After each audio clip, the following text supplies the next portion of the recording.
باربی اور خوبصورت دل فیشن لینڈ کے خوبصورت اسکول میں ہر سال ایک خاص مقابلہ ہوتا تھا، پرنسس آف دی ایئر۔ یہ اعزاز اس لڑکی کو دیا جاتا جو سب سے زیادہ خوبصورت، سجی سنوری اور فیشن ایبل ہو۔ اسکول کی ہر لڑکی چاہتی تھی کہ وہی یہ انعام جیتے۔ باربی بھی اس اسکول کی ایک طالبہ تھی۔ وہ بہت پیاری، سادہ اور نرم دل لڑکی تھی۔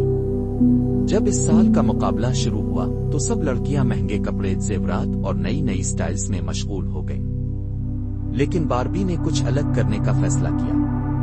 باربی نے ہر دن ایک نیکی کا عزم کیا۔ کبھی وہ کلاس میں پیچھے رہ جانے والی لڑکی کو سبق سمجھاتی، کبھی نئی آنے والی بچی کو اسکول کے اصول سکھاتی۔ ایک دن اس نے وہ دوپہر کا کھانا اپنی دوست کو دے دیا جو گھر سے کھانا لانا بھول گئی تھی۔ باربی نے اپنی مسکراہٹ، نرمی اور محبت سے سب کے دل جیت لیے۔ جب پرنسس آف دی ایئر کا دن آیا، سب بہت پرجوش تھی۔ ہر لڑکی سمجھتی تھی کہ وہی جیتے گی، لیکن جیسے ہی پرنسپل نے اعلان کیا، سب حیران رہ گئے۔ انہوں نے کہا، اس سال ہم صرف خوبصورتی کو نہیں، خوبصورت دل کو عزت دیں گے۔ جو دوسروں کے لیے مہربان ہے، جو دوستوں کا ساتھ دیتی ہے اور جو بغیر دکھاوے کے سب کی مدد کرتی ہے، اسی کا دل سب سے خوبصورت ہے۔ پھر پرنسپل نے نام لیا، باربی۔ پورے اسکول میں تالیاں بجنے لگے۔ باربی کی آنکھوں میں خوشی کے آنسو تھے۔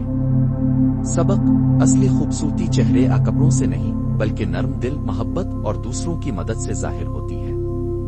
اگر آپ کو یہ ویڈیو پسند آئی ہو تو لائک ضرور کریں، دوستوں کے ساتھ شیئر کریں اور ہمارے چینل کو سبسکرائب کرنا مت بھولیں۔